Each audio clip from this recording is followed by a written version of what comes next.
basically, Okay, if right. we're talking about performance. Yeah, Um, so everything is different, and people tend to think that because athlete X doing sport Y does this thing, everyone else should be doing the same thing, right. but it's quite individual. Very individual. Mm-hmm. I mean, I would assume there are common denominators, like you said. If it's an endurance sport, then probably more carbohydrate Mm-hmm. focused. So there's probably like a general set of things, but then from there, you really have to cater it to the individual, Yeah. their unique needs, their unique restrictions, and all that. And yeah, the nutrition side is interesting to me from this perspective because I have a pretty fair understanding of the training side, the physical training side. So if depending on the different types of sports or athleticism required to engage in the sport, like okay, there's very specific types of training that you should do from a fitness perspective, from an athletic perspective. But the dietary perspective is that's well outside my realm of expertise. I have a certification in nutrition coaching, which is very, very, very high level, and it does not get into any nuances like what you're talking about, right? It's Mm-hmm. it's it's very general nutrition, Mm-hmm. and I've learned a lot more about nutrition outside of that certification, but um, yeah, nothing like what you're talking about. So for someone that is okay, so footy or just something like even like basketball, right, where it's like short bursts of intense movement.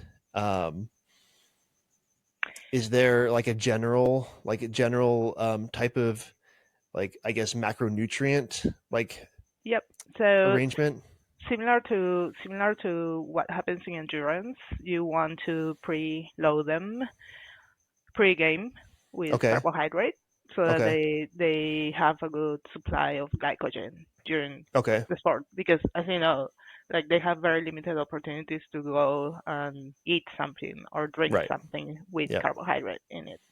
Yep. And it all depends also on how intensely and how much they're actually running. If they're going to be sitting on a bench, obviously, they Yeah. don't actually need much. Yep. But these days with GPS data, there's amazing things that you can do, but to determine how much roughly that particular athlete, will need in their game during the game. Mm-hmm. So you want to preload them ideally one day before the game with higher carbohydrate than usual.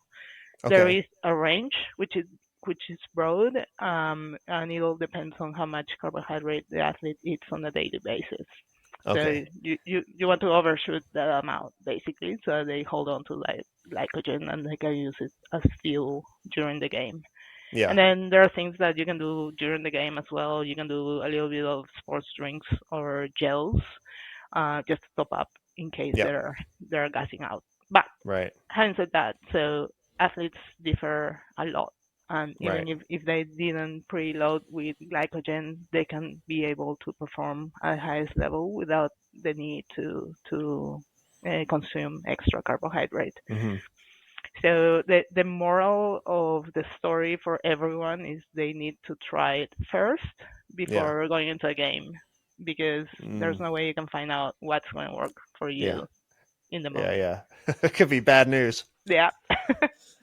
Could be a trip to the toilet, Yeah. which is Right. not Or ideal. mini trips to the toilet. Yeah. Mhm. There's a lot of stigma around carbohydrates, so it sounds Mhm. like carbohydrates are not evil. Mhm. True. And well, that stigma is well founded because you don't need to carb load if you're sitting at your desk 8 hours a day, and then I feel driving like you're home. attacking me personally right now.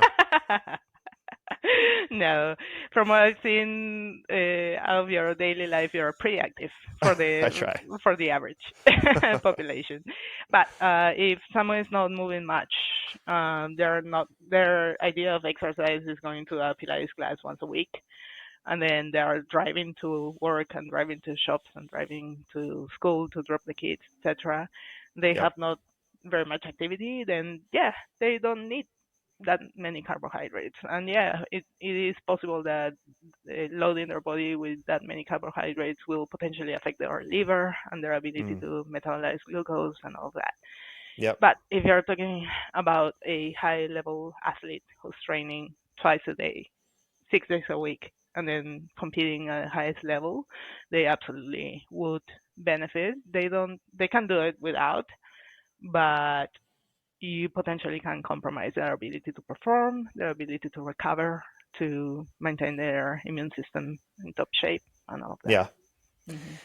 Yeah, and that's an interesting distinction, and I appreciate that because a lot of my listeners are it's like busy working professionals, right? So these are Hmm. people that, without intention, could easily spend 90% of their day sitting down or laying down, Hmm. right? Between sitting and sleeping, they're really the only time they're on their feet is when they're walking from their chair to the next place they're going to sit down, whether it's Yeah. their car or the toilet or the couch or whatever.